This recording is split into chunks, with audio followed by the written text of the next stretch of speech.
ਸਤਿ ਸ੍ਰੀ ਅਕਾਲ। ਤੁਸੀਂ ਦੇਖ ਰਹੇ ਹੋ ਤਖਤ ਪੰਜਾਬ। ਮੈਂ ਤੁਹਾਡੇ ਨਾਲ ਸੁਖਵਿੰਦਰ ਸਿੰਘ, ਮੇਰੇ ਨਾਲ ਉੱਘੇ ਵਿਦਵਾਨ ਡਾਕਟਰ ਪਿਆਰਾ ਲਾਲ ਗਰਗ ਮੌਜੂਦ ਨੇ।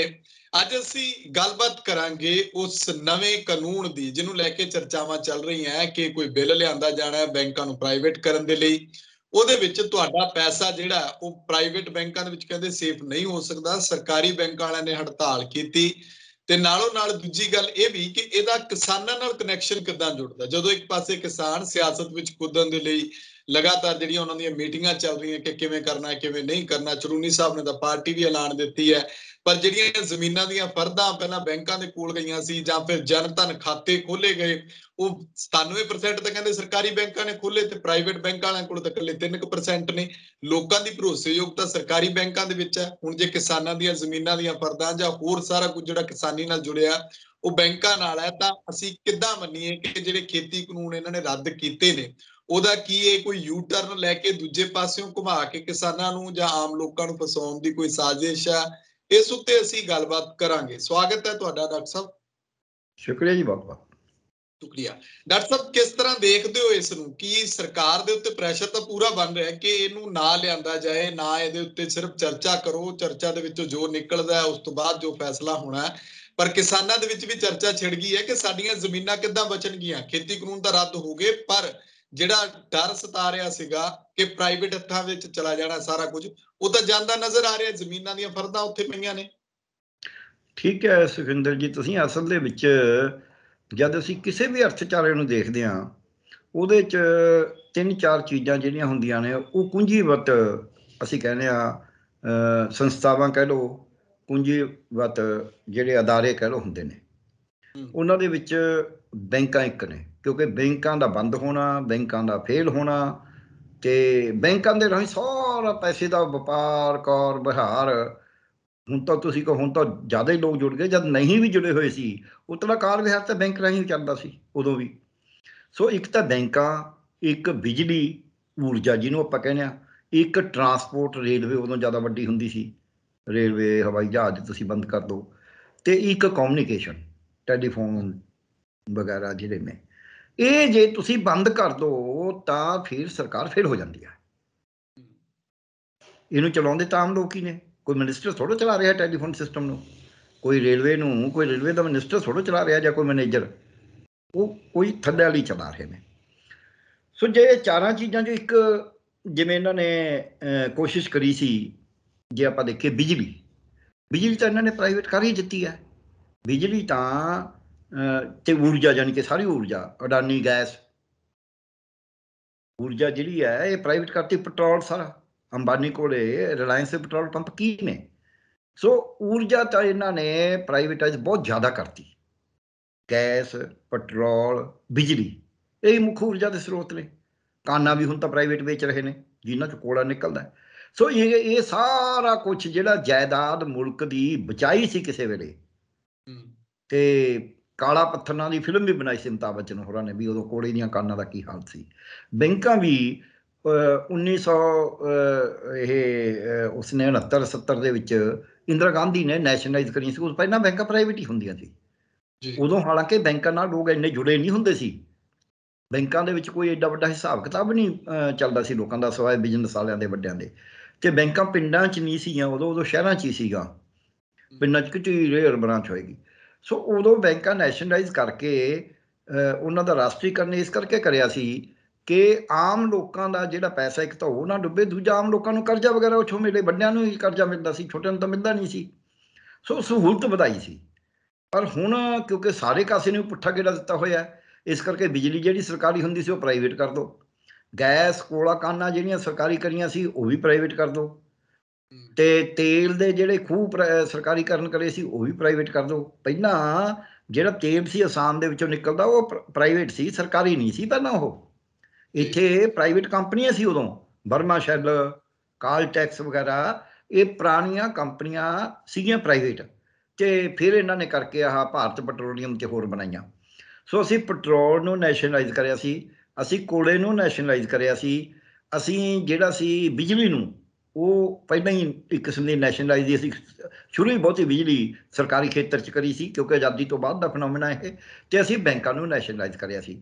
ਜਿਹੜੇ ਪ੍ਰਾਈਵੇਟ ਲੋਕਾਂ ਨੂੰ ਹੀ ਫਾਲਤੂ ਪੈਸੇ ਜਾਇਦਾਦਾਂ ਸੀ, ਉਹਨੂੰ ਵੀ ਰਾਜਿਆਂ ਦੇ ਕੋਲ ਸੀਗੀਆਂ, ਕਿਉਂਕਿ ਭਾਰਤ ਦੇ ਵਿੱਚ 560 ਤੋਂ ਵੱਧ ਰਿਆਸਤਾਂ ਸੀਗੀਆਂ। ਉਹ ਸਾਰੀਆਂ ਰਿਆਸਤਾਂ ਨੂੰ ਜਦ ਮਿਲਾਇਆ ਗਿਆ, ਦੇਸ਼ ਪੂਰਾ ਇੱਕ ਕਰਿਆ ਗਿਆ, ਉਦੋਂ ਉਹਨਾਂ ਨੂੰ ਫਿਰ ਪ੍ਰਿਵੀ ਪਰਸਸ ਕਹਿੰਦੇ ਹੁੰਦੇ ਵੀ ਇਹਨਾਂ ਨੂੰ ਕੁਝ ਲਾਭ ਦੇ ਦਿਓ, ਵੱਡੀਆਂ ਵੱਡੀਆਂ ਪੈਨਸ਼ਨਾਂ। ਹੋਰ ਆਪਣੇ 6-7 ਰਾਜੇ ਸੀਗੇ, ਨਾਭੇ ਵਾਲਾ, ਪਟਿਆਲੇ ਵਾਲਾ, ਤੇ ਕਪੂਰਥਲੇ ਵਾਲਾ, ਫਰੀਦਕੋਟ ਵਾਲਾ, ਜੀਂਦ ਵਾਲਾ, ਇਹਨਾਂ ਸਾਰਿਆਂ ਨੂੰ ਮਿਲਦੀਆਂ ਸੀਗੀਆਂ, ਫੁਲਕੀਆ, ਮਹਿੰਦਰਗੜ੍ਹ। ਉਹ ਜਿਹੜੇ ਅਸੀਂ ਰਾਜਿਆਂ ਨੂੰ ਦਿੱਤੇ ਹੋਏ ਸੀ ਉਹ ਵੀ ਖਤਮ ਕਰੇ ਜਿਹੜੀ 1969 ਦੀ ਸਰਕਾਰ ਦੇ ਵਿੱਚ। ਸੋ ਉਹਦੇ ਨਾਲ ਦੇਸ਼ ਨੂੰ ਇੱਕ ਪਾਸੇ ਮੋੜਾ ਦਿੱਤਾ ਗਿਆ। LIC ਜਿਹੜੀ ਜਿੰਨੀ ਇੰਸ਼ੋਰੈਂਸ ਸੀ ਉਹ ਸਾਰੀ ਸਰਕਾਰੀ, ਪ੍ਰਾਈਵੇਟ ਨਹੀਂ। LIC, GIC, ਜਿੰਨੀਆਂ ਆਪਾਂ ਗੱਡੀਆਂ ਦੀ ਇੰਸ਼ੋਰੈਂਸ ਹੋਰ ਸਾਰੀਆਂ ਉਹ GIC ਰਾਹੀਂ ਹੁੰਦੀਆਂ ਨੇ। ਉਹਦੇ 'ਚ ਭਾਵੇਂ 2 ਕੰਪਨੀਆਂ ਨੇ, ਨੈਸ਼ਨਲ ਇੰਸ਼ੋਰੈਂਸ ਕੰਪਨੀ ਤੇ ਇੱਕ ਦੂਸਰੀ ਹੋਰ ਹੈ, ਪਰ ਹੈਗੀਆਂ ਉਹ ਸਰਕਾਰੀ, ਇੱਕ ਕਿਸਮ ਦੀਆਂ ਸੈਮੀ ਗਵਰਨਮੈਂਟ ਅਦਾਰੇ ਨੇ।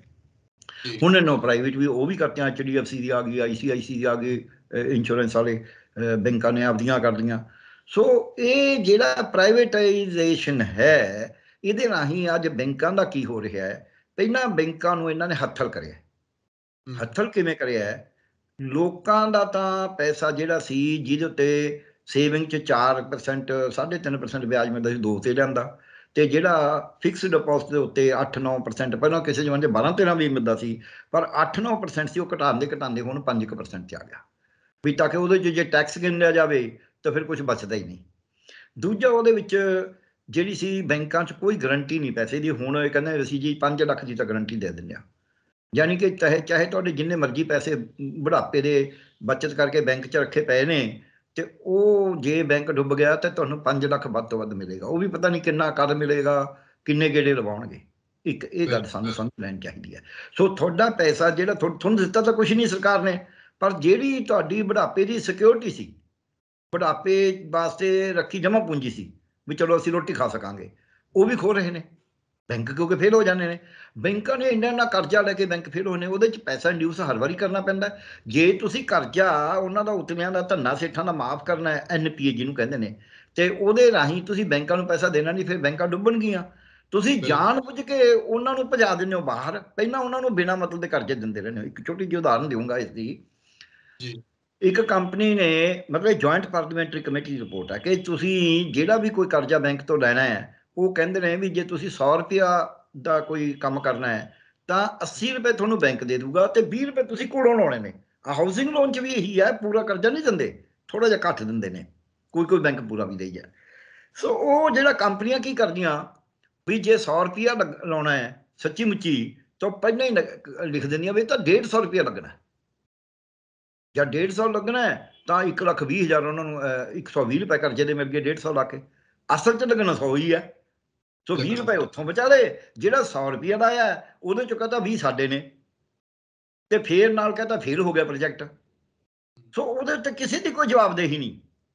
ਜੇ ਛੋਟੇ ਪਾਸਿਓਂ ਜਾਈਏ, ਜਿੰਨੀਆਂ ਇੱਥੇ ਪੰਜਾਬ ਦੇ ਵਿੱਚ ਕਈ ਬਿਲਡਿੰਗਾਂ, ਕਈ ਪੁਲ, ਕਈ ਇਹੋ ਜਿਹੀਆਂ ਚੀਜ਼ਾਂ ਬਣਾਈਆਂ ਹੋਈਆਂ ਨੇ ਜਿਹੜੀਆਂ ਜਮਾਂ ਹੀ ਨਕਮੀਆਂ ਪਈਆਂ ਨੇ, ਬਿਲਕੁਲ ਹੀ ਨਹੀਂ ਉਹਨਾਂ ਦੀ ਵਰਤੋਂ ਹੋ ਰਹੀ, ਔਰ ਕਰੋੜਾਂ ਰੁਪਏ ਉਹਨਾਂ 'ਤੇ ਖਰਚ ਕਰਤਾ, ਪਰ ਕੋਈ ਨਹੀਂ ਪੁੱਛਣ ਵਾਲਾ ਵੀ ਭਾਈ ਕਿਉਂ ਬਣਾਈਆਂ, ਫਿਰ ਜਦ ਇਹ ਕੰਮ ਹੀ ਨਹੀਂ ਆਉਣੀਆਂ ਕਿ ਨਹੀਂ ਕਿਉਂ ਬਣਾਈਆਂ ਤੁਸੀਂ, ਕੌਣ ਜ਼ਿੰਮੇਵਾਰ ਹੈ, ਉਹਨੂੰ ਕੋਈ ਨਹੀਂ ਪੁੱਛਦਾ।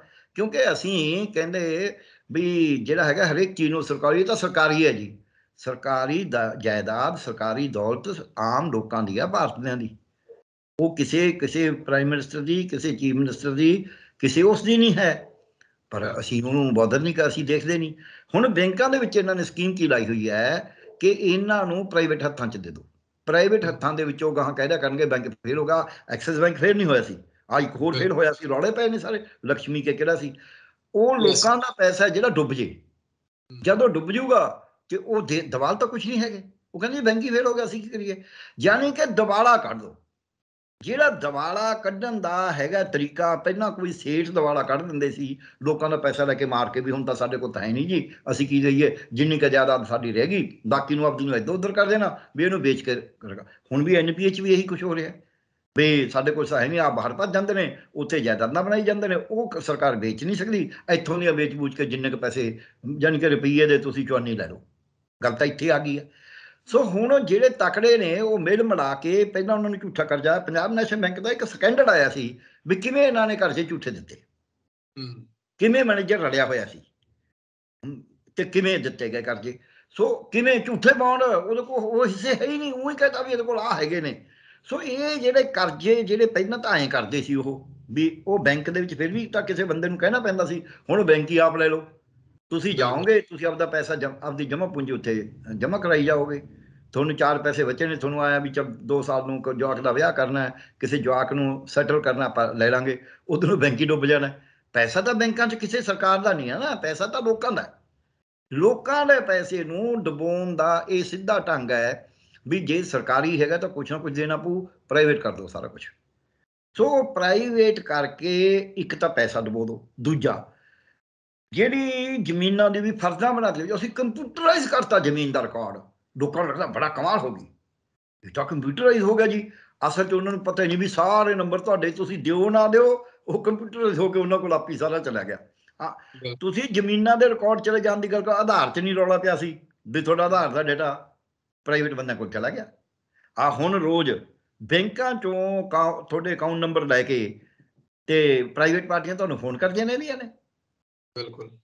ਤੇ ਇਸ ਕਰਕੇ ਜਿਹੜਾ ਸਾਡਾ ਨਿੱਜੀ ਡਾਟਾ ਹੈ, ਜਿਹਨੂੰ ਅਸੀਂ ਕਹਿੰਦੇ ਨਿੱਜਤਾ, ਪ੍ਰਾਈਵੇਟ ਡਾਟਾ ਹੈ, ਤੁਹਾਡਾ ਅਕਾਊਂਟ ਨੰਬਰ ਜਿੰਨਾ 'ਚ ਤੁਸੀਂ ਆਪਦੀ ਮਰਜ਼ੀ ਨਾਲ ਮੈਨੂੰ ਨਹੀਂ ਦੇਣਾ ਚਾਹੁੰਦੇ, ਮੈਨੂੰ ਪਤਾ ਕਿਵੇਂ ਲੱਗੇ ਵੀ ਤੁਹਾਡਾ ਕਿਉਂ ਲੱਗੇ ਵੀ ਤੁਹਾਡਾ ਫਲਾਣੀ ਬੈਂਕ 'ਚ ਅਕਾਊਂਟ ਹੈ ਜੀ, ਉਹ 'ਚ ਇੰਨੇ ਪੈਸੇ ਨੇ, ਇਹ ਮੈਨੂੰ ਕਿਉਂ ਪਤਾ ਲੱਗੇ? ਜੇ ਮੈਨੂੰ ਇਹ ਪਤਾ ਲੱਗ ਸਕਦਾ, ਮੈਨੂੰ ਤੁਹਾਡੇ ਦਸਤਖਤ ਵੀ ਪਤਾ ਲੱਗ ਜਾਣਗੇ, ਫਿਰ ਫਰਾਡ ਹੋਰ ਵੀ ਵੱਡਾ ਹੋ ਜੂ। ਸੋ ਇਸ ਕਰਕੇ ਜਿਹੜੀ ਨਿੱਜਤਾ ਹੈ ਉਹ ਸਰਕਾਰੀ ਬੈਂਕਾਂ 'ਚ ਨਹੀਂ ਰਹਿ ਰਹੀ, ਪ੍ਰਾਈਵੇਟ ਤਾਂ ਜਮਾ ਹੀ ਨਹੀਂ ਰਹਿਣੀ। ਪ੍ਰਾਈਵੇਟ ਤਾਂ ਤੁਸੀਂ ਦੱਸ ਦਿਓ ਕਿਹੜਾ ਪ੍ਰਾਈਵੇਟ ਹੈ, ਕਿੱਡਾ ਕੁ ਜ਼ਿੰਮੇਵਾਰੀ ਨਾਲ ਉਹਨੂੰ ਨਿਭਾਉਂਦਾ, ਤੁਸੀਂ ਕਰ ਲਓ, ਪਾਲੋ ਰੌਲਾ ਜਿੰਨਾ ਪਾਉਣਾ ਹੈ। ਸਰਕਾਰੀ 'ਚ ਫਿਰ ਵੀ ਕੋਈ ਸ਼ਿਕਾਇਤ ਸ਼ਿਕੂਤ ਕਰੋਗੇ, ਕੋਈ ਨਾ ਕੋਈ ਗੱਲ ਹੋਏਗੀ। ਸੋ ਹੁਣ ਕਿਸਾਨਾਂ ਨੇ ਜਿਹੜਾ ਆਪਦਾ, ਤੁਸੀਂ ਸਹੀ ਕਿਹਾ, ਜਿਹੜਾ ਉਹਨਾਂ ਨੇ ਜ਼ਮੀਨਾਂ ਵਾਲਾ ਪਾਰਟ, ਇਹ ਕਾਨੂੰਨ ਵਾਲਾ 3 ਵਾਲਾ ਵਾਪਸੀ ਦਾ ਜਿੱਤਿਆ ਹੈ, ਉਹਦਾ ਹੁਣ ਟੇਢਾ ਤਰੀਕਾ ਕਿ ਤੁਹਾਡੀਆਂ ਸਾਰੀਆਂ ਰਜਿਸਟਰੀਆਂ, ਹੁਣ ਅੱਜ ਕਿਹਾ ਨਹੀਂ ਵੀ ਤੁਸੀਂ ਜੇ ਨੰਬਰ ਦਿਓ ਤਾਂ ਤੁਹਾਡੀ ਫਸਲ ਵਿਕੂਗੀ, ਇਹ ਸਾਰੇ ਬਹਾਨੇ ਨੇ। ਇਹ ਬਹਾਨੇ ਇਸ ਗੱਲ ਦੇ ਨੇ, ਆਨੀ ਬਹਾਨੀ ਤੁਸੀਂ ਧੋਖਾ ਦੇ ਕੇ, ਤੁਸੀਂ ਧੱਕੇ ਨਾਲ, ਤੁਸੀਂ ਕਾਨੂੰਨ ਬਣਾ ਕੇ, ਤੁਸੀਂ ਲਾਲਚ ਦੇ ਕੇ ਉਹਦੇ ਕਾਗਜ਼ ਆਪਦੇ ਕੋਲ ਲੈਣੇ ਨੇ। ਜਦ ਤੁਸੀਂ ਉਹਦੇ ਕਾਗਜ਼ ਆਪਦੇ ਕੋਲ ਲੈ ਲਏ ਵੀ ਆਹ ਹੈ ਰਿਕਾਰਡ, ਫਿਰ ਉਹਨੂੰ ਖਰੀਦਣਾ ਸੌਖਾ ਹੈ। ਉਹ ਖਰੀਦਣ ਵੇਲੇ ਉਹੀ ਧੱਕਾ, ਲਾਲਚ, ਧੋਖਾ, ਉਹ ਸਾਰਾ ਕੁਝ ਚੱਲੇਗਾ। ਸੋ ਇਸ ਕਰਕੇ ਬੈਂਕਾਂ ਕੋਲ ਵੀ, ਉਹ ਬੈਂਕਾਂ ਹੁਣ ਕੀ ਫਰਕ ਹੈ, ਲੋਨ ਲੈ ਲਿਆ ਬੈਂਕ 'ਚੋਂ, ਬੈਂਕ 'ਚ ਤੁਹਾਡੀ ਰਜਿਸਟਰੀ ਪਈ ਹੈ, ਉਹ ਜੇ ਤੁਹਾਡੀ ਰਜਿਸਟਰੀ ਬੈਂਕ 'ਚ ਵੀ ਪਈ ਹੈ ਤਾਂ ਦੂਜੇ ਬੰਦੇ ਕੋਲ ਤਾਂ ਨਹੀਂ ਨਾ। ਹੁਣ ਉਹ ਬੈਂਕ ਹੋ ਗਈ ਪ੍ਰਾਈਵੇਟ, ਅੰਬਾਨੀ ਦੀ ਹੋ ਗਈ ਜਾਂ ਅਡਾਨੀ ਦੀ ਹੋ ਗਈ, ਕਿਸੇ ਕਾਰਪੋਰੇਟ ਗਰੁੱਪ ਦੀ ਹੋ ਗਈ, ਜਾਂ ਉਹਨਾਂ ਦੇ ਕੋਈ ਰਿਸ਼ਤੇਦਾਰ ਦੀ ਹੋ ਗਈ। ਉਸੇ ਨੇ ਤੁਹਾਡੀ ਜ਼ਮੀਨ ਖਰੀਦਣੀ ਹੈ, ਉਹਨੂੰ ਪਤਾ ਲੱਗ ਗਿਆ ਵੀ ਆਹ ਫਲਾਣੇ ਬੰਦੇ ਦੀ ਜ਼ਮੀਨ ਹੈ, ਫਲਾਣੀ ਥਾਂ 'ਤੇ ਐਡਾ ਟੱਕ ਹੈ, ਇਹਦਾ ਇੰਨਾ ਟੱਕ ਹੈ, ਇਹਦਾ ਇੰਨਾ ਟੱਕ ਹੈ, ਆਹ ਉਹਦੇ ਨੰਬਰ ਨੇ। ਉਹ ਫਿਰ ਤੁਹਾਨੂੰ ਅਪਰੋਚ ਕਰਕੇ, ਜਿਵੇਂ ਹੁਣ ਕੀ ਕਰਦੇ ਨੇ, ਮੈਂ ਬਹੁਤ ਵਾਰੀ ਸੁਣਦਾ, ਯਾਨੀ ਕਿ ਜੇ ਤੁਹਾਡੀ ਕਿਤੇ ਜ਼ਮੀਨ ਪਈ ਹੈ, ਕਿਤੇ ਘਰ ਪਿਆ, ਕਿਤੇ ਹੋਰ ਪਿਆ, ਲੋਕ ਮੈਨੂੰ ਦੱਸਦੇ ਨੇ, ਕਿਉਂਕਿ ਮੈਨੂੰ ਤਾਂ ਇਹੀ ਜੀ ਫੋਨ ਆਉਣ ਦਾ ਕੋਈ ਮਤਲਬ ਨਹੀਂ, ਕਿਉਂਕਿ ਮੇਰੇ ਕੋਲ ਕਿਹੜਾ, ਉਹ ਕਹਿੰਦੇ ਵੀ ਉਹ ਲੱਭ ਕੇ ਵੀ ਆਹ ਪਿਆ ਜੀ, ਕੋਈ ਸੁੰਨਾ ਘਰ ਪਿਆ, ਉਹ ਦੇਖਦੇ ਵੀ ਆਹ ਸੁੰਨਾ ਪਿਆ, ਕਾਫੀ ਦੇਰ ਤਾਂ ਖੁੱਲਿਆ ਨਹੀਂ, ਉਹਨੂੰ ਖਰੀਦਣ ਤੇ ਤਿਆਰ ਹੋ ਜਾਂਦੇ, ਜਾਂ ਉਹ ਤਾਂ ਕਬਜ਼ਾ ਕਰ ਲੈਂਦੇ ਨੇ। ਸੋ ਜਦ ਬੈਂਕਾਂ ਨੂੰ ਕੱਢੀ ਗੱਲ ਦਾ, ਕਈ ਬੰਦੇ ਕਹਿਣਗੇ ਨਹੀਂ ਜੀ, ਜੇ ਪਤਾ ਲੱਗ ਗਿਆ ਫਿਰ ਕੀ ਹੁੰਦਾ ਜੀ, ਆਖਰਕਾਰ ਅਗਲਾ ਆਪਦੀ ਮਰਜ਼ੀ ਨਾਲ ਹੀ ਵੇਚੂ ਜੀ। ਮਰਜ਼ੀ ਕਿਵੇਂ ਬਦਲੀ ਜਾਂਦੀ ਹੈ, ਇਹ ਸਾਨੂੰ ਕਿਸਾਨਾਂ ਨੂੰ ਸਮਝਣਾ ਪਊਗਾ। ਨਸ਼ਿਆਂ 'ਚ ਸਾਡਾ ਨੌਜਵਾਨ ਪਹਿਲਾਂ ਹੀ ਲਾਤਾ ਉਹਨਾਂ ਨੇ, ਉਹਨੂੰ ਇਹੀ ਜਿਹੀਆਂ ਪੁੱਠੀਆਂ ਘਚਿੱਟਾਂ ਲਾਤੀਆਂ ਵੀ ਆਹ ਮੋਬਾਈਲ ਫਲਾਣਾ ਦਿਸ ਦੈਟ, ਉਹਨੂੰ ਇੱਕ ਨਵੀਂ ਜ਼ਿੰਦਗੀ ਦਿਖਾਤੀ। ਉਹਨੂੰ ਕਹਿੰਦੇ ਨੇ ਯਾਰ ਤੂੰ ਜ਼ਮੀਨ ਦਾ ਆਪਦਾ ਹਿੱਸਾ ਬਣਾ ਕੇ ਸਾਨੂੰ ਦੇ ਦੇ, ਲਾਲਚ ਦੇਣਾ, ਧੋਖਾ ਦੇਣਾ। ਇਹ ਉਹਨਾਂ ਲੋਕਾਂ ਨੂੰ ਸਮਝਵਾਗ ਦਿਖਾ ਕੇ ਸ਼ੁਰੂ 'ਚ ਇਸ ਟੈਕਨੋਲੋਜੀ ਨੂੰ, ਜਿਹਨੂੰ ਅਸੀਂ ਕਹਿੰਦੇ ਡਿਜੀਟਲ ਟੈਕਨੋਲੋਜੀ, ਔਰ ਮੋਦੀ ਸਾਹਿਬ ਨੇ ਉਹਨੂੰ ਬਹੁਤਾ ਜ਼ੋਰ ਲਾ ਕੇ ਡਿਜੀਟਲਾਈਜੇਸ਼ਨ ਕਰ ਰਿਹਾ। ਹਾਲਾਂਕਿ ਡਿਜੀਟਲ ਟੈਕਨੋਲੋਜੀ ਦੇ ਬਹੁਤ ਫਾਇਦੇ ਨੇ, ਇਹ ਨਹੀਂ ਮੈਂ ਕਹਿੰਦਾ ਕਰਪਸ਼ਨ ਦੂਰ ਹੋ ਸਕਦੀ ਹੈ, ਪਰ ਤੁਸੀਂ ਉਹ ਤਾਂ ਕਰਨ ਵਾਸਤੇ ਕਰ ਹੀ ਨਹੀਂ ਰਹੇ। ਤੁਸੀਂ ਡਿਜੀਟਲ ਟੈਕਨੋਲੋਜੀ ਇਸ ਵਾਸਤੇ ਵਰਤ ਰਹੇ ਹੋ ਕਿ ਤੁਸੀਂ ਧੋਖਾ ਦੇ ਸਕੋ। ਪਹਿਲਾਂ ਇਹ ਡਿਜੀਟਲ ਟੈਕਨੋਲੋਜੀ ਨਾਲ ਸਰਕਾਰਾਂ ਨੂੰ ਧੋਖਾ ਦਿੱਤਾ ਗਿਆ, ਆਪਾਂ ਨੂੰ ਪਤਾ ਹੈ ਆਪਣੇ ਵਜ਼ੀਰਾਂ ਦਾ ਜਾਂ ਹੋਰਾਂ ਦਾ, ਜਿਹੜੇ ਤਾਂ ਵੱਡੇ ਬਿਜ਼ਨਸਮੈਨ ਨੇ ਉਹਨਾਂ ਨੂੰ ਤਾਂ ਅਜੇ ਫਿਰ ਵੀ ਪਤਾ ਹੁੰਦਾ, ਸਿਆਸਤ 'ਚ ਵੀ ਨੇ। ਆਮ ਬੰਦੇ ਨੂੰ ਉਹ ਦਿਖਾਉਣਗੇ ਆਹ ਪੂਰੀ ਇੱਕ ਪਾਵਰ ਪੁਆਇੰਟ ਬਣਾ ਕੇ ਕਿ ਜੀ ਅਸੀਂ ਆਹ ਕਰ ਦਾਂਗੇ, ਅਸੀਂ ਇੱਥੇ ਰੇਗਿਸਤਾਨ ਦੇ ਵਿੱਚ ਵੱਡੀਆਂ ਨਦੀਆਂ ਵਹਾ ਦਾਂਗੇ, ਅਸੀਂ ਇੱਥੇ ਬੜਾ ਹਰਿਆ ਭਰਿਆ ਜੰਗਲ ਬਣਾ ਦਾਂਗੇ। ਇਹੋ ਜਿਹੀਆਂ ਪ੍ਰੋਜੈਕਟਾਂ ਦਿਖਾ ਦਿਖਾ ਕੇ ਇੰਨੇ ਲੋਕਾਂ ਨੂੰ ਰੁਜ਼ਗਾਰ ਦੇ ਦਾਂਗੇ, ਇੰਨਾ ਵਧੀਆ ਹੋ ਜੂ, ਅਸੀਂ ਤਾਂ ਇਹਨੂੰ ਕੈਲੀਫੋਰਨੀਆ ਬਣਾ ਦਾਂਗੇ। ਇਸ ਤਰ੍ਹਾਂ ਦਿਖਾ ਕੇ ਪ੍ਰੋਜੈਕਟਾਂ PP ਕਹਿੰਦੇ ਨੇ ਉਹਨੂੰ, ਪਾਵਰ ਪੁਆਇੰਟ ਪ੍ਰੋਜੈਕਸ਼ਨ, ਉਹ ਦਿਖਾ ਕੇ ਤੇ 3 PP 'ਚ ਪਾਵਰ ਪੁਆਇੰਟ ਪ੍ਰੋਜੈਕਸ਼ਨ ਵੀ ਹੈ, ਉਹਦੇ 'ਚੋਂ ਨਿਕਲਦਾ PPP, ਪਬਲਿਕ ਪ੍ਰਾਈਵੇਟ ਪਾਰਟਨਰਸ਼ਿਪ। ਉਹ ਦਿਖਾ ਕੇ ਜ਼ਮੀਨਾਂ ਲੈ ਲੈਣੀਆਂ ਨੇ, ਕਰਜ਼ੇ ਲੈ ਲੈਣੇ ਨੇ, ਨੀਤੀ ਬਦਲ ਦੇਣੀ ਹੈ, ਸਰਕਾਰ ਦੀ ਨੀਤੀ ਬਦਲ ਦੇਣੀ ਹੈ, ਕਾਨੂੰਨ ਬਦਲਵਾ ਲੈਣੇ ਨੇ। ਲੋਕਾਂ ਦੇ ਹੱਥ ਕੁਝ ਨਹੀਂ ਰਹਿੰਦਾ, ਲੋਕਾਂ ਦੇ ਹੱਥ ਕੀ ਰਹਿੰਦਾ? ਸੋ ਇਸ ਕਰਕੇ ਇਹ ਜਿਹੜੀਆਂ ਬੈਂਕਾਂ, ਇੱਕ ਮਿੰਟ, ਇਹ ਜਿਹੜੀਆਂ ਬੈਂਕਾਂ ਦਾ ਪ੍ਰਾਈਵੇਟਾਈਜੇਸ਼ਨ ਕਰਨਾ, ਇਸੇ ਕਰਕੇ ਜਿਹੜੀ AIB ਹੈ, all India bank employees union, AIBEA, all India bank employees union ਨੇ ਕੱਲ੍ਹ ਹੜਤਾਲ ਕਰੀ ਹੈ 2 ਦਿਨ ਦੀ। ਔਰ 2 ਦਿਨ ਦੀ ਹੜਤਾਲ ਤੋਂ ਉਹਨਾਂ ਨੇ ਬੜੇ ਜ਼ੋਰ ਨਾਲ, ਹਾਲਾਂਕਿ ਬੈਂਕ ਐਮਪਲਾਈ ਤਾਂ ਕਾਫੀ ਚੰਗੀ ਤਨਖਾਹ ਵਾਲੇ ਹੁੰਦੇ ਨੇ, ਇਹਦੇ ਬਾਵਜੂਦ ਉਹਨਾਂ ਨੇ ਹੜਤਾਲ ਕਰੀ ਵੀ ਤਾਂ ਪੱਠਾ ਬਟਾ ਦੇਣਗੇ, ਔਰ ਉਹਨਾਂ ਨੇ ਸਾਰੀ ਕੱਲੀ ਗੱਲ ਦੱਸੀ ਹੈ। ਹਾਂਜੀ, ਹੁਣ ਦੱਸੋ। ਬਿਲਕੁਲ ਬਿਲਕੁਲ ਬਿਲਕੁਲ। ਦੂਜੀ ਗੱਲ ਇਹਦੇ ਵਿੱਚ ਡਾਕਟਰ ਸਾਹਿਬ ਇਹ ਵੀ ਆ ਕਿ ਇੱਕ ਤਾਂ ਇਹ ਕਿਹਾ ਜਾ ਰਿਹਾ ਕਿ ਸਰਕਾਰੀ ਬੈਂਕ ਤਾਂ ਮੁਨਾਫੇ ਦੇ ਵਿੱਚ ਨੇ, ਫਿਰ ਸਰਕਾਰ ਨੂੰ ਕਿਉਂ ਇਹਨੂੰ ਪ੍ਰਾਈਵੇਟ ਕਰਨ ਦੀ ਲੋੜ ਪੈ ਰਹੀ ਆ? ਨਾਲੋਂ ਨਾਲ ਇਹ ਵੀ ਕਿਹਾ ਜਾ ਰਿਹਾ ਕਿ ਜੇ ਪ੍ਰਾਈਵੇਟ ਹੱਥਾਂ 'ਚ ਚਲਾ ਗਿਆ ਤਾਂ ਰੁਜ਼ਗਾਰ ਵੀ ਖੁੱਸ ਜਾਣਾ ਆ, ਲੋਕਾਂ ਦਾ ਪੈਸਾ ਤਾਂ ਜਿਹੜਾ ਉਹ ਡੁੱਬਦਾ ਨਜ਼ਰ ਆ ਰਿਹਾ ਲੋਕਾਂ ਨੂੰ, ਪਰ ਜਿਹੜੀ ਰੁਜ਼ਗਾਰ ਤੇ ਸੱਟ ਵੱਜਣੀ ਹੈ, ਜਿਹੜੀ ਸਰਕਾਰ ਕਹਿੰਦੀ ਸੀ ਕਿ ਅਸੀਂ ਕਰੋੜਾਂ ਲੋਕਾਂ ਨੂੰ, ਜਿਹੜਾ ਨੌਜਵਾਨਾਂ ਨੂੰ ਰੁਜ਼ਗਾਰ ਦੇਵਾਂਗੇ, 2022 ਸਿਰ ਦੇ ਉੱਤੇ ਖੜੇ ਆ, ਉਦੋਂ ਤੱਕ ਨੂੰ ਇਹਨਾਂ ਦੇ ਆ ਰਹਿ ਗਏ 15 ਕੁ ਦਿਨ, ਉਸ ਵਾਅਦੇ ਦੇ ਲੋਕ ਇੰਤਜ਼ਾਰ ਕਰ ਰਹੇ ਨੇ, ਪਰ ਇਹ ਤਾਂ ਖਿੱਚੀ ਜਾਂਦੇ ਨੇ ਕੁਰਸੀਆਂ। ਦੇਖੋ, ਜਿੱਥੋਂ ਤੱਕ ਸਵਾਲ ਰੁਜ਼ਗਾਰ, ਤੁਸੀਂ ਇਕੱਲੇ ਪੰਜਾਬ ਦੀ ਗੱਲ ਨਾ ਕਰੋ, 2022 ਦੀ ਗੱਲ ਤਾਂ ਪੰਜਾਬ ਦੀ ਹੋ ਗਈ, 2022 'ਚ 5 ਸਟੇਟਾਂ ਦੀ ਹੋ ਗਈ ਵੱਧ ਤੋਂ ਵੱਧ। ਇਹ ਤਾਂ ਪੂਰੇ ਮੁਲਕ ਦਾ ਫੈਨੋਮੀਨਨ ਹੈ। ਇਹ ਜਿਹੜਾ ਰੁਜ਼ਗਾਰ ਦਾ ਸਵਾਲ ਹੈ, ਇਹਦੇ ਉੱਤੇ 2 ਧਿਰਾਂ ਨੇ, ਸਾਨੂੰ ਸਭ ਨੂੰ ਸਮਝਣਾ ਪਏਗਾ। ਇੱਕ ਧਿਰ ਕਹਿੰਦੀ ਆ ਨਹੀਂ ਨਹੀਂ ਜੀ, ਟੈਕਨੋਲੋਜੀ ਨਾਲ ਤਾਂ ਰੁਜ਼ਗਾਰ ਵੱਧਦੇ ਹੁੰਦੇ ਨੇ, ਉਹ ਤਾਂ ਐਂ ਰੁਜ਼ਗਾਰ ਮਿਲ ਜਾਂਦੇ ਨੇ, ਫਲਾਣੀ ਥਾਂ 'ਤੇ ਐਂ ਮਿਲ ਗਿਆ, ਕਿਉਂਕਿ ਜਿਹੜੇ ਤਕੜੇ ਬੰਦੇ ਨੇ ਨਾ, ਉਹਨਾਂ ਕੋਲ ਰੁਜ਼ਗਾਰ ਆਪਦੇ ਵਾਸਤੇ ਪੈਦਾ ਵੀ ਕਰ ਲੈਂਦੇ ਨੇ। ਇੱਥੇ ਸਾਡੇ ਇੱਕ ਆਉਂਦਾ, ਉਹਨੇ 3 ਏਕੜ ਜ਼ਮੀਨ ਲਈ ਹੋਈ ਹੈ, ਉਹ ਆਪਣਾ ਇੱਕ ਐਪ ਜੀ 'ਚ ਪਾ ਰੱਖਿਆ, ਇੱਥੇ ਉਹ ਆਰਗੈਨਿਕ ਕਹਿ ਕੇ ਫੂਡ ਵੇਚੀ ਜਾਂਦਾ। ਇਹ ਸੁਸਾਇਟੀ 'ਚ ਉਹ ਲੋਕ ਰਹਿੰਦੇ ਨੇ ਜਿਹੜੇ ਜਾਂ ਤਾਂ ਕਿਰਾਇਆ 30-35 ਹਜ਼ਾਰ ਰੁਪਏ ਮਹੀਨਾ ਦੇਣ ਦੀ ਸਮਰੱਥਾ ਰੱਖਦੇ ਨੇ, ਜਾਂ ਫਿਰ ਉਹਨਾਂ ਦਾ ਫਲੈਟ ਹੀ 1.5 ਕਰੋੜ ਦਾ, ਤੇ ਉਹਨਾਂ ਨੂੰ ਉਹਦਾ ਉਹ ਜਿਹੜਾ ਸੋ ਕਾਲਡ ਆਰਗੈਨਿਕ ਆ ਖਰੀਦਣ 'ਚ ਕੋਈ ਦਿੱਕਤ ਨਹੀਂ ਹੈ।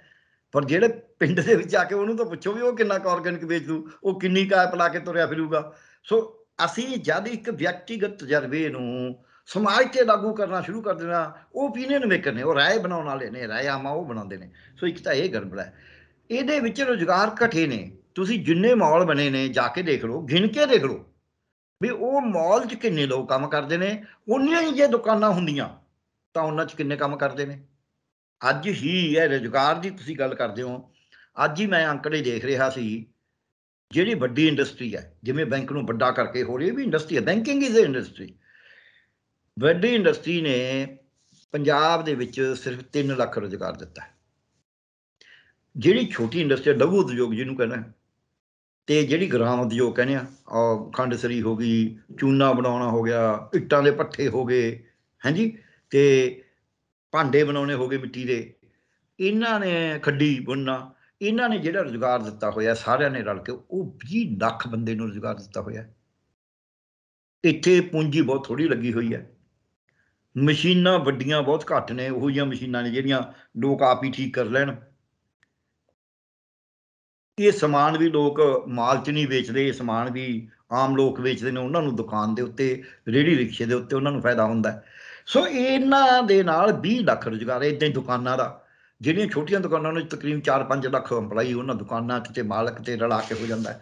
ਸੋ ਜੇ ਅਸੀਂ ਦੇਖੀਏ ਕਿ ਵੱਡਾ ਰੁਜ਼ਗਾਰ ਜਿਹੜਾ ਹੈ ਉਹ ਛੋਟੀ ਇੰਡਸਟਰੀ, ਘਰੇਲੂ ਉਦਯੋਗ, ਗ੍ਰਾਮ ਉਦਯੋਗ ਜਿਹਨੂੰ ਕਹਿੰਦੇ ਨੇ, ਤੇ ਇਸ ਤੋਂ ਅੱਗੇ ਜਿਹੜੇ ਛੋਟੀਆਂ ਛੋਟੀਆਂ ਦੁਕਾਨਾਂ ਨੇ, ਤੇ ਜਾਂ ਫਿਰ ਖੇਤੀ ਹੈ। ਖੇਤੀ 35 ਲੱਖ ਬੰਦਿਆਂ ਨੂੰ ਰੁਜ਼ਗਾਰ ਦਿੰਦੀ ਹੈ। ਸੋ 2/3 ਰੁਜ਼ਗਾਰ ਟੋਟਲ ਰੁਜ਼ਗਾਰ ਦਾ ਸਰਕਾਰੀ ਕੱਢਦਾ ਮੈਂ ਵਿੱਚੋਂ, ਠੀਕ ਹੈ, ਤੇ ਹੋਰ ਜਿਹੜੀਆਂ ਕੰਪਨੀਆਂ ਦੇ ਰਹੀਆਂ ਸਾਰੇ ਕੱਢਤੇ। 2/3 ਰੁਜ਼ਗਾਰ ਤਾਂ ਖੇਤੀ ਔਰ ਛੋਟਾ ਵਪਾਰ ਦੇ ਰਿਹਾ, ਜਿਹਨੂੰ ਇਹ ਬੰਦ ਕਰ ਰਹੇ ਨੇ, ਜਿਹਨੂੰ ਰੁਜ਼ਗਾਰ ਹੋਰ ਕਿੱਥੋਂ ਮਿਲਣਾ। ਫਿਰ ਅਗਲੀ ਗੱਲ, ਇਹ ਕਹਿੰਦੇ ਹੋ ਪ੍ਰਾਈਵੇਟ 'ਚ, ਤੁਸੀਂ ਕਿਸੇ ਪ੍ਰਾਈਵੇਟ ਦਾ, ਤੁਸੀਂ ਮਾਲ ਦੀ ਗੱਲ ਛੱਡ ਹੀ ਦਿਓ, ਤੁਸੀਂ ਜਿੰਨੀਆਂ ਵੱਡੀਆਂ ਪ੍ਰਾਈਵੇਟ ਅਦਾਰੇ ਨੇ ਉਹਨਾਂ ਜਾ ਕੇ ਗਿਣ ਕੇ ਦੇਖ ਲਓ, ਹਸਪਤਾਲ ਦੇਖ ਲਓ, ਵੱਡੇ ਤੋਂ ਵੱਡਾ ਹਸਪਤਾਲ ਲੈ ਲਓ ਪ੍ਰਾਈਵੇਟ, ਇੱਕ ਸਰਕਾਰੀ ਕਾਲਜ ਲੈ ਲਓ ਮੈਡੀਕਲ ਦਾ, ਇੱਕ ਪ੍ਰਾਈਵੇਟ ਲੈ ਲਓ। ਪ੍ਰਾਈਵੇਟ ਜਾ ਕੇ ਗਿਣੋ ਬੰਦੇ ਕਿੰਨੇ ਲੱਗੇ ਹੋਏ ਨੇ, ਡਾਕਟਰ ਤੋਂ ਲੈ ਕੇ ਥੱਲੇ ਕਲਾਸ 4 ਤੱਕ, ਵਾਰਡ ਅਟੈਂਡੈਂਟ ਤੱਕ, ਉੱਥੇ ਕਿੰਨੇ ਲੱਗੇ ਨੇ। ਤੁਹਾਨੂੰ ਆਪੇ ਪਤਾ ਲੱਗ ਜੂ ਵੀ ਕਿੰਨਾ ਨੂੰ ਰੁਜ਼ਗਾਰ, ਕਿੰਨਾ ਫਰਕ ਮਿਲਦਾ। ਅਜੇ ਮੈਂ ਤਨਖਾਹਾਂ ਦੀ ਗੱਲ ਨਹੀਂ ਕਰ ਰਿਹਾ, ਪਹਿਲੀ ਗੱਲ ਤਾਂ ਗਿਣਤੀ ਦੀ ਗੱਲ ਹੈ। ਗਿਣਤੀ ਹੀ ਸਰਕਾਰੀ 'ਚ ਹਮੇਸ਼ਾ ਜ਼ਿਆਦਾ ਰਹੇਗੀ। ਦੂਜੀ ਗੱਲ ਕੀ ਹੈ, ਉਹਦੇ ਵਿੱਚ ਉਹਨਾਂ ਨੂੰ ਵੱਧ ਤਨਖਾਹ ਮਿਲੇਗੀ ਸਰਕਾਰੀ, ਚਾਹੇ ਠੇਕਾ ਵੀ ਹੋਵੇ ਤਾਂ ਵੀ ਵੱਧ ਮਿਲੇਗੀ ਪ੍ਰਾਈਵੇਟ ਨਾਲੋਂ। ਤੇ ਤੀਜੀ ਗੱਲ, ਜੌਬ ਸਿਕਿਉਰਿਟੀ ਵੀ ਪ੍ਰਾਈਵੇਟ ਨਾਲੋਂ ਜ਼ਿਆਦਾ ਹੈ ਉੱਥੇ, ਕੱਚਿਆਂ ਨੂੰ ਵੀ। ਖਬਰ ਰੌਲਾ ਨਹੀਂ ਪਾਈ ਜਾਂਦੇ ਕੱਚੇ, ਨਹੀਂ ਤਾਂ ਫਿਰ 20 ਸਾਲ 15 ਸਾਲ ਕੱਚੇ ਰਹਿ ਕਿਵੇਂ ਜਾਣਗੇ। ਉਹ ਤਾਂ ਦੂਜੇ ਦਿਨ ਕੱਢ ਕੇ ਮਾਰਦਾ। ਕਿਸੇ ਸਕੂਲ 'ਚ ਤਾਂ ਇਦਾਂ ਦਾ ਰੌਲਾ ਪਿਆ ਨਹੀਂ, ਸਕੂਲਾਂ 'ਚ ਤਾਂ ਰੋਜ਼ ਹੀ ਟੀਚਰ ਨੂੰ ਕੱਢ ਦਿੰਦੇ ਪ੍ਰਾਈਵੇਟ ਵਾਲੇ ਨੂੰ। ਪ੍ਰਾਈਵੇਟ ਫੈਕਟਰੀਆਂ ਰੋਜ਼ ਹੀ ਕੱਢਦੀਆਂ ਨੇ, ਪ੍ਰਾਈਵੇਟ ਦੁਕਾਨਾਂ ਵਾਲੇ ਜਦ ਮਰਜ਼ੀ। ਸੋ ਪ੍ਰਾਈਵੇਟ ਵਾਲੇ ਤੋਂ ਇਹ ਕਹਿਣਾ ਕੋਈ ਰੁਜ਼ਗਾਰ ਜ਼ਿਆਦਾ ਦੇਗਾ, ਇਹ ਵੀ ਗਲਤ ਹੈ। ਇਹ ਕਹਿਣਾ ਕੋਈ ਰੁਜ਼ਗਾਰ ਇੱਜ਼ਤ ਮਾਨ ਨਾਲ ਦੇਗਾ, ਇਹ ਵੀ ਗਲਤ ਹੈ। ਇਹ ਕਹਿਣਾ ਕਿ ਰੁਜ਼ਗਾਰ ਦੇ ਵਿੱਚ ਚੰਗੇ ਠੀਕ ਤਨਖਾਹ ਦੇਗਾ ਗੁਜ਼ਾਰੇ ਜੋਗੀ ਵੀ, ਇਹ ਵੀ ਗਲਤ ਹੈ। ਇਹ ਕਹਿਣਾ ਕਿ ਉਹਦਾ ਰੁਜ਼ਗਾਰ ਦੇ ਉੱਤੇ ਕੋਈ ਧੱਬਾ ਨਹੀਂ, ਉਹਨੂੰ ਹਟਾਇਆ ਨਹੀਂ ਜਾਏਗਾ ਬਿਨਾਂ ਮਤਲਬ ਦੇ, ਇਹ ਵੀ ਗਲਤ ਹੈ। ਸੋ ਸਰਕਾਰ ਦੇ ਵਿੱਚ, ਕਿਉਂਕਿ ਸਰਕਾਰ ਨੇ ਰੈਗੂਲੇਟ ਹੀ ਨਹੀਂ ਕਰਿਆ, ਮਿਨੀਮਮ ਵੇਜ ਐਕਟ ਹੀ ਨਹੀਂ ਲਾਗੂ ਕਰਦੀ, ਸਰਕਾਰ ਖੁਦ ਨਹੀਂ ਕਰਦੀ। ਸੋ ਇਸ ਕਰਕੇ ਰੁਜ਼ਗਾਰ ਵੀ ਘਟੇਗਾ, ਲੋਕਾਂ ਦਾ ਪੈਸਾ ਵੀ ਜਾਏਗਾ, ਲੋਕਾਂ ਦੀਆਂ ਜ਼ਮੀਨਾਂ ਵੀ ਜਾਣਗੀਆਂ, ਲੋਕਾਂ ਦਾ ਵਪਾਰ ਵੀ ਜਾਏਗਾ। ਬਿਲਕੁਲ ਇਸ ਤਰੀਕੇ ਦੇ ਨਾਲ ਡਾਕਟਰ ਸਾਹਿਬ ਜਿਹੜੀ ਕੇਂਦਰ ਦੀ ਤਾਨਾਸ਼ਾਹੀ ਹੈ ਉਹ ਤਾਂ ਵੱਧਦੀ ਜਾ ਰਹੀ ਹੈ, ਪਰ ਕਿਸਾਨਾਂ ਦੇ ਵਿੱਚ ਉਹੀ ਸਿਆਸਤ ਨੂੰ ਲੈ ਕੇ ਇੱਕ ਤਲਵਾਰ ਲਟਕਰੀ ਕਹਿ ਲਓ, ਜਾਂ ਕਿਸਾਨਾਂ ਨੂੰ ਵਾਰ-ਵਾਰ ਇਹ ਕਿਹਾ ਜਾ ਰਿਹਾ ਕਿ ਆਓ ਸਿਆਸਤ ਵਿੱਚ ਆਉਣਾ ਚਾਹੀਦਾ। ਤੇ ਚੜੂਨੀ ਸਾਹਿਬ ਨੇ ਤਾਂ ਪਾਰਟੀ ਦਾ ਐਲਾਨ ਵੀ ਕਰ ਦਿੱਤਾ। ਇਹ ਚੜੂਨੀ ਸਾਹਿਬ ਤਾਂ ਸੰਯੁਕਤ ਮੋਰਚੇ ਵੱਲੋਂ ਜਿਹੜੀ ਸਰਕਾਰ ਨਾਲ ਗੱਲਬਾਤ ਕਰਨ ਦੇ ਲਈ ਇੱਕ ਕਮੇਟੀ ਬਣਾਈ ਗਈ ਸੀ, ਉਹਦੇ ਵਿੱਚ ਵੀ ਇਹਨਾਂ ਦਾ ਨਾਮ ਸ਼ਾਮਲ ਸੀ। ਉੱਥੇ ਰਾਜੇਵਾਲ ਸਾਹਿਬ ਵੀ ਨੇ, ਹਾਲਾਂਕਿ ਰਾਜੇਵਾਲ ਸਾਹਿਬ ਨੇ ਕਿਹਾ ਕਿ ਮੇਰੀ ਮੁੱਖ ਮੰਤਰੀ ਬਣਨ 'ਚ ਹਾਲੇ ਕੋਈ ਇਹੋ ਜਿਹੀ ਦਿਲਚਸਪੀ ਨਹੀਂ, ਨਾ ਮੈਂ ਕੋਈ ਇਹੋ ਜਿਹੀ ਗੱਲ ਕਰਨੀ ਆ। ਪਰ ਚੜੂਨੀ ਸਾਹਿਬ ਨੇ ਤਾਂ ਸਿੱਧਾ ਐਲਾਨ ਕਰ ਦਿੱਤਾ, ਹੁਣ ਮਤਲਬ ਸਾਫ਼ ਤੌਰ ਤੇ ਆ ਹੀ ਗਏ ਨੇ ਪਾਰਟੀ ਲੈ ਕੇ ਆਪਣੀ। ਇਹਨੂੰ ਕਿੱਦਾਂ ਦੇਖਦੇ ਹੋ? ਲੋਕਾਂ ਦੇ ਵਿੱਚੋਂ ਵੀ ਅਸੀਂ ਜਦੋਂ ਸੁਣੀ ਤੇ ਲੋਕ ਕਹਿੰਦੇ ਨੇ ਕਿ ਆਉਣ ਕਿਸਾਨ, ਅਸੀਂ ਇਹਨਾਂ ਦਾ ਸਵਾਗਤ ਕਰਾਂਗੇ, ਸਾਨੂੰ ਵੀ ਇੱਕ ਚੰਗੀ ਸਿਆਸਤ ਚਾਹੀਦੀ ਹੈ। ਦੋ ਤਰ੍ਹਾਂ ਦੇ ਲੋਕ ਜਿਹੜੇ ਇਹਦੇ ਵਿੱਚ ਸਾਹਮਣੇ ਆਉਂਦੇ ਨੇ। ਦੇਖੋ, ਜਿਹੜਾ ਤੁਸੀਂ ਲੋਕਾਂ ਦੀ ਗੱਲ ਕਰਦੇ ਹੋ, ਉਹ ਤਾਂ ਉਹ ਲੋਕ ਨੇ ਜਿਹੜੇ ਜਾਂ ਤਾਂ ਉਹੀ ਸਰਕਾਰ ਦੇ ਮਤਲਬ ਸਮਝਣ ਨੂੰ ਹੀ ਗੱਲ ਅੱਗੇ ਵਧਾਉਂਦੇ ਨੇ। ਲੋਕਾਂ ਦੀ ਸਮਝ ਤਾਂ ਅਸੀਂ ਪਿਛਲੇ ਸਮੇਂ ਤੋਂ ਖੁੰਡੀ ਕਰਤੀ। ਲੋਕ ਤਾਂ ਇਹ ਵੀ ਕਹਿੰਦੇ ਸੀ ਜਿੱਦੇ ਪਹਿਲੇ ਦਿਨ ਮੀਟਿੰਗ ਹੋਈ ਅੱਜ ਇਹਨਾਂ ਦਾ ਫੈਸਲਾ ਹੋ ਜਾਊਗਾ। ਲੋਕ ਤਾਂ ਇਹ ਵੀ ਕਹਿੰਦੇ ਸੀ ਤਾਂ ਬਿੱਲ ਵਾਪਸੀ, ਬੜੇ ਸਿਆਣੇ ਜਿਹੜੇ ਕਹਿੰਦੇ ਅਸੀਂ ਤਾਂ ਸਮਾਜ ਨੂੰ ਬਦਲ ਦੇਣਾ। ਉਹ ਕਹਿੰਦੇ ਜਿਹੜਾ ਇੱਕ ਵਾਰੀ ਲੋਕ ਸਭਾ 'ਚ ਬਿੱਲ ਪਾਸ ਹੋਊਗਾ ਤਾਂ ਵਾਪਸ ਹੋ ਹੀ ਨਹੀਂ ਸਕਦਾ। ਅਸੀਂ ਕਹਿੰਦੇ ਜ਼ਰੂਰ ਹੋਊਗਾ। ਸੋ ਲੋਕ ਕਿਹਨੂੰ ਕਹਿਣਾ, ਤੁਸੀਂ ਇਹ ਮੇਰਾ ਮਤਭੇਦ ਹੈ। ਲੋਕ ਐ ਨਹੀਂ ਹੈ, ਲੋਕ ਨਹੀਂ ਕਹਿੰਦੇ। ਕੁਛ ਇੰਟਰਸਟਡ ਧਿਰਾਂ ਕਹਿ ਰਹੀਆਂ ਨੇ ਕਿ ਇਹਨਾਂ ਨੂੰ ਇਸ ਸਿਆਸਤ 'ਚ ਖਿੱਚ ਕੇ ਫਿਰ ਦੱਸਣਾ ਵੀ ਕਿਹੜੇ ਭਾਅ ਵਿਕਦੀ ਹੈ। ਬਿਲਕੁਲ। ਫਿਰ ਉਹਨਾਂ ਦੇ 100 ਲਾਂਛਣ ਹੋਰ ਜੋ ਮਰਜ਼ੀ ਕਹੀ ਜੋ ਸਿਆਸਤ 'ਚ, ਫਿਰ ਉਸੇ ਚਿੱਕੜ 'ਚ ਉਹਨਾਂ ਨੂੰ ਨਿਬੇੜਨਾ। ਸਿਆਸਤ ਮੈਨੂੰ ਕਹਿਣ 'ਚ ਕੋਈ ਝਿਜਕ ਨਹੀਂ ਹੈ। ਅੱਜ ਸਾਡੀ ਸਿਆਸਤ ਚਿੱਕੜ 'ਚ ਲਿਬੜੀ ਹੋਈ ਹੈ, ਨਿੱਜਵਾਦੀ ਸ਼ਿਕਾਰ ਹੈ, ਇੱਕ ਦੂਜੇ ਤੇ ਲਾਂਛਣ ਲਾਉਣ ਦੀ ਉਹ ਹੈ। ਉਹਨਾਂ ਨੂੰ ਨਾ ਲਾਂਛਣ ਲਾਉਣ 'ਚ ਕੋਈ ਝਿਜਕ ਹੈ ਤੇ ਨਾ ਲਾਂਛਣ ਸੁਣਨ 'ਚ ਕੋਈ ਝਿਜਕ ਹੈ। ਨਾ ਉਹਨਾਂ ਨੂੰ ਪਾਰਟੀ ਬਦਲਣ 'ਚ ਕੋਈ ਝਿਜਕ ਹੈ, ਨਾ ਪਾਰਟੀ ਵਾਲਿਆਂ ਨੂੰ ਕਿਸੇ ਦਲ ਬਦਲੂ ਨੂੰ ਲੈਣ 'ਚ ਕੋਈ ਝਿਜਕ ਹੈ। ਪਹਿਲਾਂ ਇਹ ਗੱਲ ਮੰਨ ਕੇ ਚੱਲੀਏ। ਤੇ ਉਹ ਲੋਕਾਂ ਨੂੰ ਵਿਕਾਊ ਸਮਝਦੇ ਨੇ ਵੀ ਲੋਕਾਂ ਨੂੰ ਕੀ ਹੈ, ਇਹਨਾਂ ਨੂੰ ਵੋਟ, ਇਹਨਾਂ ਨੂੰ ਪੈਸੇ ਦਿਓ, ਸ਼ਰਾਬ ਪਿਲਾਓ, ਇਹ ਤਾਂ ਜਦ ਮਰਜ਼ੀ ਵੋਟ ਪਾ ਦਿੰਦੇ ਨੇ। ਔਰ ਜਿਹੜੇ ਸੋ-ਕਾਲਡ ਪੜ੍ਹੇ ਲਿਖੇ ਨੇ ਉਹ ਕਿਹੜਾ ਹੀ ਨਹੀਂ ਪਾਉਂਦੇ। ਉਹ ਕਹਿੰਦੇ ਸਾਡੇ ਗ੍ਰੇਡ ਵਧਾ ਦਿਓ ਤਾਂ ਪਾ ਦਾਂਗੇ। ਪਹਿਲਾਂ ਤਾਂ ਆਪਾਂ ਇਹ ਮੰਨ ਕੇ ਚੱਲੀਏ ਲੋਕ ਕੌਣ ਨੇ, ਇਹ ਬਹੁਤ ਔਖਾ ਕਹਿਣਾ। ਪਰ ਚੜੂਨੀ ਸਾਹਿਬ ਦੀ ਪਾਰਟੀ ਬਣਾਉਣਾ ਤਾਂ ਵੈਸੇ ਹੀ ਖਾਮ ਖਿਆਲੀ ਹੈ। ਉਹ ਤਾਂ ਜਿਵੇਂ ਕਿਸੇ ਪਿੰਡ ਦੇ ਮਾਂ ਨੂੰ ਪੁੱਛਣ ਲੱਗਾ ਨੰਬਰਦਾਰ ਕੌਣ ਬਣੂਗਾ, ਉਹ ਕਹਿੰਦੀ ਪੁੱਤ ਤੇਰਾ ਨੰਬਰਦਾਰੀ ਨਹੀਂ ਹੋਣੀ ਭਾਵੇਂ ਸਾਰਾ ਪਿੰਡ ਮਰ ਜੇ। ਚੜੂਨੀ ਸਾਹਿਬ ਨੇ ਤਾਂ ਜ਼ੋਰ ਲਾ ਲੈਣ, ਜੇ ਜ਼ਬਾਨ ਬਚ ਗਈ ਤਾਂ ਮੈਨੂੰ ਕਹਿ ਦਿਓ ਕਿਉਂ। ਇੱਕ ਤਾਂ ਉਹ ਮੋਰਚੇ ਤੋਂ, ਚਾਹੇ ਉਹ 5 ਮੈਂਬਰੀ ਕਮੇਟੀ ਹੋਣ, ਮੋਰਚੇ ਨਾਲੋਂ ਵੱਖ ਹੋ ਕੇ ਚੋਣ ਲੜ ਰਹੇ ਨੇ। ਕਿਉਂਕਿ ਮੋਰਚਾ ਤਾਂ ਕਹਿੰਦਾ ਨਹੀਂ ਲੜਨੀ। ਫਿਰ ਉਹ ਬਾਹਰ ਦੇ ਆ ਕੇ ਉਰੇ ਲੜ ਰਹੇ ਨੇ। ਗੁਆਂਢੀ ਦੂਜੇ ਦੇ ਘਰ 'ਚ ਜਾ ਕੇ ਰੌਲਾ ਪਾਉਣ ਲੱਗਿਆ, ਆਪਦੇ 'ਚੋਂ ਫੇਲ ਹੋਇਆ। ਜਿਹੜਾ ਲਾਹੌਰ 'ਚ ਸਫਲ ਨਹੀਂ ਹੋਇਆ ਪਿਸ਼ੌਰ 'ਚ ਕਿੱਥੋਂ ਹੋ ਜਾਣਾ? ਜਿਹੜਾ ਹਰਿਆਣੇ 'ਚ ਸਫਲ ਨਹੀਂ ਹੋਇਆ ਪੰਜਾਬ 'ਚ ਕਿੱਥੋਂ ਹੋ ਜਾਣਾ? ਇਸ ਤੋਂ ਅੱਗੇ ਤੀਜੀ ਗੱਲ ਇਹ ਹੈ ਕਿ ਚੜੂਨੀ ਸਾਹਿਬ ਤੋਂ ਪਹਿਲਾਂ ਵੀ ਚੋਣ ਲੜਦੇ ਆਏ ਨੇ, ਆਪਦੇ ਉੱਥੇ ਤਾਂ ਕਦੇ ਜਿੱਤੇ ਨਹੀਂ ਇਹ। ਹੁਣ ਇਹ ਮੋਰਚੇ ਦੇ ਸਹਾਰੇ ਜਿੱਤਣਾ, ਉਹ ਮੋਰਚੇ ਨਾਲ ਇੱਥੋਂ ਦੀਆਂ ਜਥੇਬੰਦੀਆਂ ਵਿਰੋਧ ਕਰ ਰਹੀਆਂ ਨੇ। ਇਸ ਕਰਕੇ ਚੜੂਨੀ ਸਾਹਿਬ ਦੇ ਜੇ ਕੋਈ ਮਾੜੇ ਮੋਟੇ ਸਕੋਪ ਵੀ ਹੋਣੇ, ਹੁਣ ਉਹਨਾਂ ਨੂੰ ਖੜੇ ਕੌਣ ਕਰਨਾ ਚਾਹੁੰਦੇ ਨੇ? ਖੜੇ ਕਰਨ ਵਾਲੀ ਸਿਆਸਤ ਉਹ ਅੱਜ ਪੰਜਾਬ ਦੇ ਵਿੱਚ ਬੀਜੇਪੀ ਦਾ ਇੱਕ ਇੰਟਰਸਟ ਆ ਵੀ ਵੱਧ ਤੋਂ ਵੱਧ ਬੰਦੇ ਖੜੇ ਹੋ ਜਾਣ, ਵੋਟਾਂ ਵੰਡੀਆਂ ਜਾਣ। ਜਿੰਨੀਆਂ ਮੈਕਸੀਮਮ ਵੋਟਾਂ ਵੰਡੀਆਂ ਜਾਣਗੀਆਂ, ਉਹ ਵੰਡੀਆਂ ਜਾਣ ਵਾਲੀਆਂ ਵੋਟਾਂ ਦਾ ਨੁਕਸਾਨ ਅਕਾਲੀ ਦਲ ਨੂੰ, ਆਪ ਵਾਲਿਆਂ ਨੂੰ ਜਾਂ ਕਾਂਗਰਸ ਨੂੰ ਹੋਊਗਾ। ਇਹ ਤਿੰਨ ਐਸਟੈਬਲਿਸ਼ਡ ਪਾਰਟੀਆਂ ਨੇ ਤੇ ਉਹ ਵੰਡੀਆਂ ਜਾਣ ਨਾਲ ਵੋਟਾਂ ਦੂਜਿਆਂ ਕੋਲ ਜਾਣਗੀਆਂ। ਕਾਂਗਰਸ ਇਹ ਬੀਜੇਪੀ ਚਾਹੁੰਦੀ ਹੈ ਵੀ, ਤਾਂ ਹੀ ਤਾਂ ਕਹਿੰਦੇ ਇਸ ਤਾਂ ਸੀਟਾਂ ਬਣਾ ਲੈਣੀਆਂ ਨੇ, ਇਸ ਤਾਂ ਸਰਕਾਰ ਕਿੰਗ ਮੇਕਰ ਬਣ ਜਾਣਾ ਫਲਾਣਾ। ਉਹ ਇਸ ਕਰਕੇ ਚਾਹੁੰਦੇ ਨੇ ਵੀ ਸਾਡਾ ਯਾਰ ਕੋਈ ਨੱਕ ਨਮੂਦ ਰਹਿ ਜੇ। ਉਹਨਾਂ ਦੀ ਤਾਂ ਚਾਲ ਹੈ ਵੰਡੇ ਜਾਣ ਦੀ। ਉਹਨਾਂ ਨੇ ਪਤਾ ਨਹੀਂ ਕਿੰਨੀਆਂ NGO ਦਾ ਰਾਹੀਂ ਬੰਦੇ ਖੜੇ ਕਰਤੇ, ਕਦੇ ਕਿਸੇ ਰਾਹੀਂ, ਕਦੇ 10-12 ਪਾਰਟੀਆਂ ਇਕੱਠੀਆਂ ਕਰ ਲੈਂਦੇ ਨੇ। ਜਿਨ੍ਹਾਂ ਨੇ ਪਾਰਟੀਆਂ ਬਣਾਉਂਦੇ ਸੀ ਹੁਣ ਸਾਹਮਣੇ ਸਬੂਤ ਆ ਗਿਆ। ਇੱਕ ਪਾਰਟੀ ਐਸੀ ਬਣੀ ਸੀ, ਉਹਦਾ ਤਾਂ ਉਹ ਰਿਟਾਇਰਡ IAS ਅਫਸਰ ਜਾ ਕੇ BJP 'ਚ ਚਲਾ ਗਿਆ। ਉਹ ਬੇਸਿਕਲੀ ਅੰਦਰੋਂ BJP ਦੀ ਚਾਲ ਸੀ ਪਾਰਟੀ ਖੜੀ ਕਰਨਾ। ਹੁਣ ਉਹਨੇ ਸਿੱਧਾ ਹੀ ਜੁਆਇਨ ਕਰ ਲਿਆ। ਕੋਈ ਬਹਾਨਾ ਜਿਹੜਾ ਮਰਜ਼ੀ ਲਾ ਦਿਓ। ਸੋ ਇਸ ਤਰੀਕੇ ਨਾਲ ਜਿਹੜੇ ਤੁਸੀਂ ਇੱਕ 6-7 ਪਾਰਟੀਆਂ ਗਰੁੱਪਾਂ ਜਾਂ ਦਾ ਹੋਰ ਬਣਿਆ ਸੀ ਵੀ ਅਸੀਂ ਪਾਰਟੀਆਂ ਹੈਗੀਆਂ, ਇਹ ਜਿਹੜਾ ਚਾਲਬਾਜ਼ੀ ਹੈ, ਇਹ ਹੈ ਕਿਸਾਨੀ ਮੋਰਚੇ ਦਾ ਬਹੁਤ ਵੱਡਾ ਪ੍ਰੈਸ਼ਰ ਹੈ। ਉਹ ਸਿਆਸਤ ਨੂੰ ਬਦਲਾ ਸਕਦੇ ਨੇ, ਦੇਸ਼ ਦੀ ਨੂੰ। ਉਹਨਾਂ ਦਾ ਹਮਲਾ ਹੈਗਾ ਕਾਰਪੋਰੇਟ ਦੇ ਉੱਤੇ। ਉਹਨਾਂ ਆਮ ਲੋਕਾਂ ਤੇ ਹਮਲਾ ਨਹੀਂ ਹੈ, ਕਾਰਪੋਰੇਟ ਤੇ ਹਮਲਾ ਹੈ। ਉਹ ਕਹਿੰਦੇ ਨੇ ਵੀ ਇਹ ਕਾਰਪੋਰੇਟ ਵਾਲਾ ਜਿਹੜਾ ਹਮਲਾ ਕਰਦੇ ਨੇ, ਇਹਨਾਂ ਨੂੰ ਇਸ ਚਿੱਕੜ 'ਚ ਘਸੀੜ ਦਿਓ ਵੀ ਸਿਆਸਤ 'ਚ ਇਹਨਾਂ ਦੀ ਖੁੰਬ ਠੱਪੋ, ਇਹਨਾਂ ਨੂੰ ਪਤਾ ਲੱਗ ਜੇ ਕੀ ਹੈ। ਉਦੋਂ ਤੱਕ ਸਿਆਸਤ ਦਾ ਕਿਸੇ ਨੇ ਪੈਸੇ ਲਾਲਚ ਵਾਲੇ ਨਹੀਂ ਦੇਣੇ। ਸਿਆਸਤ ਆਮ ਲੋਕ ਥੋੜ੍ਹਾ ਪੈਸੇ ਦਿੰਦੇ ਨੇ। ਕਿਸਾਨ ਮੋਰਚੇ 'ਚ ਤਾਂ ਜਾ ਕੇ ਆਮ ਲੋਕਾਂ ਨੇ ਪੈਸਾ ਦਿੱਤਾ ਹੈ, ਆਮ ਲੋਕਾਂ ਨੇ ਉੱਥੇ ਸਮਾਨ ਦਿੱਤਾ ਹੈ, ਆਮ ਲੋਕ ਉੱਥੇ ਪਾਰਟੀ ਦੇ। ਸਿਆਸਤ 'ਚ ਕਿਉਂ ਆਉਣਗੇ ਵੀ ਆਮ ਲੋਕ? ਸੋ ਇਸ ਕਰਕੇ ਉਹਨਾਂ ਨੂੰ ਸਿਆਸਤ 'ਚ ਖਿੱਚ ਕੇ ਉਹਨਾਂ ਨੂੰ ਨਿਖੇੜਨਾ ਚਾਹੁੰਦੇ ਨੇ ਲੋਕਾਂ 'ਚੋਂ, ਉਹਨਾਂ ਦੀ ਇਨਸਲਟ ਕਰਾਉਣਾ ਚਾਹੁੰਦੇ ਨੇ, ਉਹਨਾਂ ਦੀ ਤਾਕਤ ਘਟਾਉਣੀ ਚਾਹੁੰਦੇ ਨੇ, ਤਾਂ ਕਿ ਜਿਹੜੀ ਸੱਟ ਉਹ ਵੱਡੇ ਕਾਰਪੋਰੇਟਾਂ ਤੇ ਮਾਰ ਰਹੇ ਨੇ ਉਹ ਮਾਰ ਨਾ ਸਕਣ ਤੇ ਇੱਥੇ ਉਹ ਬੱਦੂ ਹੋ ਜਾਣ ਵੀ ਲੈ ਲਾ ਲਿਆ ਜ਼ੋਰ। ਤੁਸੀਂ ਕਹਿੰਦੇ ਸੀ ਆਹ ਨਹੀਂ ਹੁੰਦਾ, ਆਹ ਨਹੀਂ ਹੁੰਦਾ, ਹੁਣ ਤਾਂ ਤੁਹਾਨੂੰ CM ਬਣਾਤਾ, ਹੁਣ ਤਾਂ ਤੁਹਾਡਾ MLA ਬਣ ਗਿਆ, ਹੁਣ ਤਾਂ ਤੁਹਾਡਾ ਮਿਨਿਸਟਰ ਬਣ ਗਿਆ, ਹੁਣ ਕਰ ਰਿਹਾ ਕੁਛ। ਆਹ ਕਰਨਾ ਚਾਹੁੰਦੇ ਨੇ। ਸੋ ਕਿਸਾਨ ਮੋਰਚੇ ਨੂੰ, ਸੰਯੁਕਤ ਕਿਸਾਨ ਮੋਰਚੇ ਦੇ ਕੰਮ ਬੜੇ ਪੈਂਡਿੰਗ ਪਏ ਨੇ, ਜੇ ਲੰਬਤ ਪਏ ਨੇ, ਉਹਨਾਂ ਨੂੰ ਪੂਰੇ ਕਰਨ ਵੱਲ ਦਬਾਉਣ। ਸੰਯੁਕਤ ਕਿਸਾਨ ਮੋਰਚਾ ਉਹ ਜਿਹਾ ਹੈ, ਮੈਂ ਹੁਣ ਇੱਕ ਉਦਾਹਰਨ ਦੇ ਕੇ ਆਪਣੀ ਗੱਲ ਖਤਮ ਕਰਨ ਲੱਗਿਆ। ਜਿਵੇਂ ਗੁਰਦੁਆਰਾ ਸੁਧਾਰ ਲਹਿਰ ਸ਼ਾਂਤਮਈ ਸ਼ੁਰੂ ਹੋਈ ਸੀ, ਉਦੋਂ ਮੁੜ ਕੇ ਆਜ਼ਾਦੀ ਦੀ ਲਹਿਰ 'ਚ ਉਹਨੇ ਖੰਡਾ ਖੜਕਾਇਆ ਸੀ ਸੰਯੁਕਤ ਕਿਸਾਨ ਮੋਰਚਾ। ਅੱਜ ਉਹ ਲਹਿਰ ਨਰੈਣੇ ਮਹੰਤ ਹੋਰਾਂ ਦੇ ਖਿਲਾਫ ਸ਼ੁਰੂ ਹੋਈ ਸੀ, ਜਿਹੜੇ ਅੰਗਰੇਜ਼ ਦੇ ਪਿੱਠੂ ਸੀਗੇ। ਅੰਗਰੇਜ਼ ਉਦੋਂ ਰਾਜ ਕਰਦਾ ਸੀ। ਆਖਰਕਾਰ 25 ਸਾਲਾਂ 'ਚ ਅੰਗਰੇਜ਼ ਨੂੰ ਕੱਢ ਕੇ ਬਾਹਰ ਮਾਰਿਆ। ਉਹੀ ਲਹਿਰ ਅੱਜ ਕਿਸਾਨਾਂ ਨੇ ਸ਼ੁਰੂ ਕਰੀ ਹੈ, ਉਦੋਂ ਵੱਡੇ ਪੱਧਰ ਤੇ ਅੱਜ ਵੀ ਉਹੀ ਨਰੈਣੇ ਮਹੰਤ ਬੈਠੇ ਨੇ ਕਈ। ਤੇ ਅੱਜ ਇਹ ਕਾਲੇ ਅੰਗਰੇਜ਼ਾਂ ਦੀ ਸਰਕਾਰ ਹੈ, ਦੇਸ਼ ਦੇ ਲੋਕਾਂ ਦੀ ਸਰਕਾਰ ਹੈ। ਅੱਜ ਇਸ ਨੂੰ ਇਹ ਕਾਰਪੋਰੇਟ ਦੇ ਜਿਹੜੇ ਗੋਲੇ ਨੇ, ਕਾਰਪੋਰੇਟ ਦੇ ਹੁਕਮ ਤੇ ਚੱਲਦੇ ਨੇ, ਹੁਕਮ ਦਾ ਗੋਲਾ ਨੇ ਜਿਹੜੇ, ਉਹਨਾਂ ਨੂੰ ਕੱਢਣ ਵਾਸਤੇ ਇੱਥੇ ਇੱਕ ਨਵਾਂ ਤੰਤਰ ਦੇਣ ਵਾਸਤੇ, ਜਿਹੜਾ ਲੋਕਾਂ ਨੂੰ ਰੁਜ਼ਗਾਰ ਵੀ ਦੇਵੇ, ਸਿੱਖਿਆ ਵੀ ਦੇਵੇ, ਸਿਹਤ ਵੀ ਦੇਵੇ, ਘਰ ਵੀ ਮਿਲੇ, ਲੋਕ ਆਪਣੀ ਅਣਖ ਨਾ ਰਹਿਣ, ਆਜ਼ਾਦੀ ਨਾਲ ਰਹਿਣ, ਇੱਜ਼ਤ ਮਾਣ ਨਾਲ ਰਹਿਣ, ਲੋਕਾਂ ਦੀ ਪੱਗ ਨਾ ਉਛਾਲੀ ਜਾਵੇ, ਔਰਤ ਮਰਦ ਬਰਾਬਰ ਹੋਣ, ਜਾਤ ਪਾਤ ਦਾ ਫਰਕ ਨਾ ਹੋਵੇ, ਘਟੇ। ਮੈਂ ਨਹੀਂ ਕਹਿੰਦਾ ਖਤਮ ਹੋ ਜਾਊਗਾ, ਘਟੇ, ਲੋਕਾਂ ਨੂੰ ਰੋਟੀ ਖਾਣ ਨੂੰ ਮਿਲੇ। ਉਹੇ ਜਿਹਾ ਰਾਜ ਬਣਨ ਵੱਲ ਨੂੰ ਵਧਣ ਵਾਸਤੇ ਕਿਸਾਨ ਮੋਰਚੇ ਨੇ ਕਈ ਸਟੈਪ ਲਏ। ਜੇ ਤਾਂ ਉਹਨੇ ਆਪਦਾ ਉਹ ਕੰਮ ਪੂਰਾ ਕਰਨਾ ਹੈ, ਜਿਹੜੀ ਉਹਨਾਂ ਨੇ ਜ਼ਿੰਮੇਵਾਰੀ ਲਈ ਹੈ, ਉਹ ਸਿਰੇ ਤੇ ਪਹੁੰਚਣਾ ਹੈ, ਤਾਂ ਫੇਰ ਤਾਂ ਇਸ ਪਾਸੇ ਨਾਲ ਲੱਗਣਾ। ਇੱਕ ਕਵਿਤਾ ਹੈ ਅੰਗਰੇਜ਼ ਦੀ ਲਿਖੀ ਹੋਈ, ਕਹਿੰਦਾ ਦੀ woods are dark and deep, the nights are sweet, I have miles to go before I sleep, before I sleep, Excelsior, Excelsior।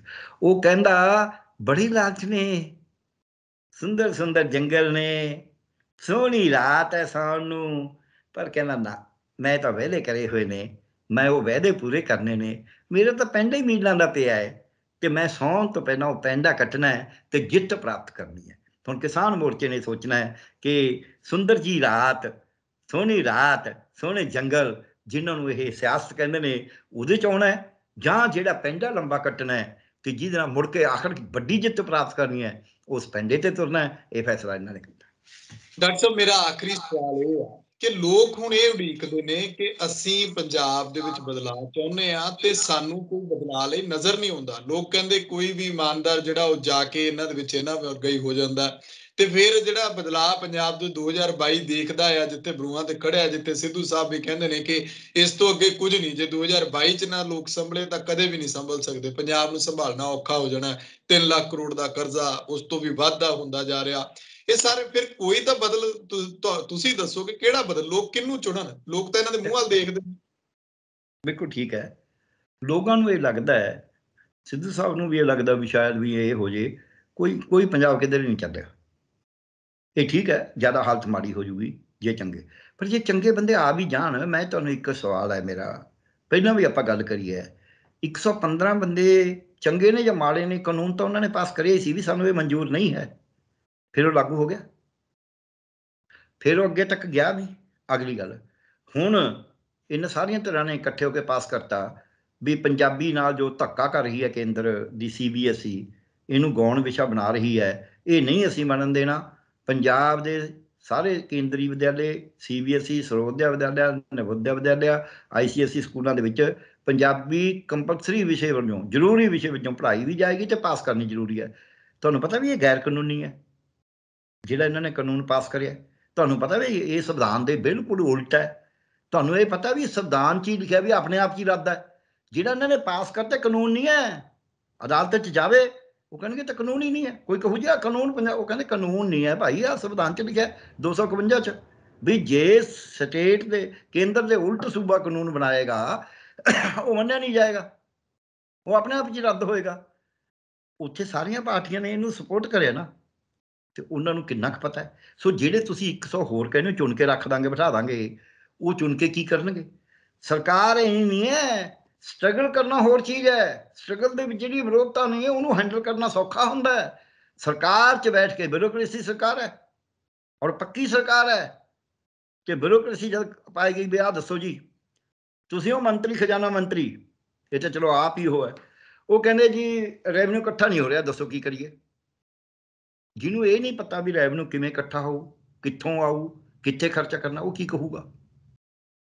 ਜਾਂ ਤਾਂ ਉਹਦਾ ਛੱਡ ਦੇ ਵੀ ਚੰਗਾ ਯਾਰ ਮੇਰੇ ਤੋਂ ਤਾਂ ਫਿਰ ਵੀ ਹਾਰ ਹੈ।